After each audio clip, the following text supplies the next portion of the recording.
বাংলাদেশে হিন্দুদের উপর ক্রমাগত নির্যাতন এবং ইসকন ধর্মগুরু চিন্ময় প্রভুকে অকারণে গ্রেফতারের প্রতিবাদে মঙ্গলবার ধর্মনগর মহকুমার ভাগ্যপুর পঞ্চায়েতের অন্তর্গত ইয়াকুবনগর ভারত বাংলা সীমান্তে জাগো হিন্দু সংগঠনের উদ্যোগে এক বিশাল বিক্ষোভ কর্মসূচি পালন করা হয়। বিক্ষোভ প্রদর্শন শেষে বিক্ষোভ স্থল থেকে এক প্রতিনিধি দল উত্তর জেলার জেলাশাসক দেবপ্রিয় বর্ধনের কাছে একটি স্মারক লিপি প্রদান করে ভারতের মহামান্য রাষ্ট্রপতির উদ্দেশ্যে। এতে উপস্থিত ছিলেন জাগো হিন্দু সংগঠনের নেতৃত্বগণ। জাগো হিন্দু সংগঠনের নেতৃত্বরা জানান, একই পরিস্থিতি থাকলে আগামী দিনে বৃহত্তর আন্দোলন সংগঠিত করা হবে। সবাই অবগত, বাংলাদেশে যারা মাইনরিটি হিন্দু সম্প্রদায়ের মানুষের উপর আক্রমণ চলছিল কিছু সময় ধরে, আমরা সবাই জানি।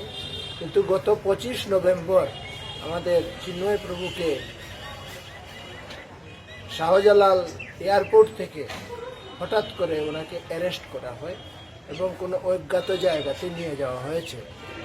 আর তার পরিপ্রেক্ষিতে আজকের দিনে যেখানে মাত্র 3 কোটি হিন্দু বসবাস করছে বাংলাদেশে, তাদের উপর অমানবিক অত্যাচার চলছে। তো এই অত্যাচার বন্ধ করা আর বাংলাদেশকে একবার বুঝে নিতে হবে যে ওনারা কার উপর অত্যাচার করছে। ভারত সরকার যদি চায় তাহলে 10 মিনিটে এই দেশকে যে কোনো ধরনের পানিশমেন্ট দিতে পারে। তো এই পানিশমেন্টটা যাতে যথাশীঘ্র আমাদের দেশ নেয়, তার জন্য ওই জায়গাতে আমরা একটা বিক্ষোভ প্রদর্শনের কার্যক্রম নিয়েছিলাম। আর এই সময়ে ওই কার্যক্রম শেষ হওয়ার পরিপ্রেক্ষিতে আমরা ভারতবর্ষের রাষ্ট্রপতি মহোদয়ের নিকট আমাদের মাননীয় জেলা জেলা শাসক ডিএম মহোদয়ের মাধ্যমে আমরা একটা মেমোরেন্ডাম পাঠিয়েছি, যাতে যথাশীঘ্র এই যে অচলাবস্থা তা ঠিক স্থানে পৌঁছায়। এই জন্য এই কার্যক্রম রাখা হয়েছে। জাগো হিন্দু জাগো এটা একটা সংগঠন, আর তার দ্বারাই এই কার্যক্রম হয়েছে। সমস্ত সনাতনী হিন্দু, জনজাতি হিন্দু, তারা ভাই বোনেরা সবাই একত্রিত হয়ে এই কার্যক্রম করে। দাবি আমরা কিছু রাখি নাই। আমরা যে ব্যবস্থা চলছে ওই ব্যবস্থাটাকে ঠিক করার জন্য আমরা ওনাকে আগ্রহ করেছি, ভারতবর্ষের রাষ্ট্রপতি মহোদয়াকে।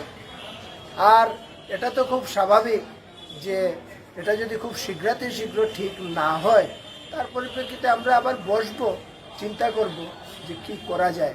তবে এটা আমি আগেও বলেছি, হিন্দুর যে বাদ যেটা সহ্য করার, এটা যদি ভেঙে যায় তাহলে তো খুব খারাপ পরিস্থিতি ধারণ করবে। সেটা এখানকার অ্যাডমিনিস্ট্রেশনও জানে। তার জন্য আপনারা হয়তো লক্ষ্য করেছেন আজকে প্রচুর পরিমাণে সৈনিক ওইখানে নামিয়ে দেওয়া হয়েছে। সুদীপ চক্রবর্তী, একজন social worker. Bureau report, Dharmanagar news online.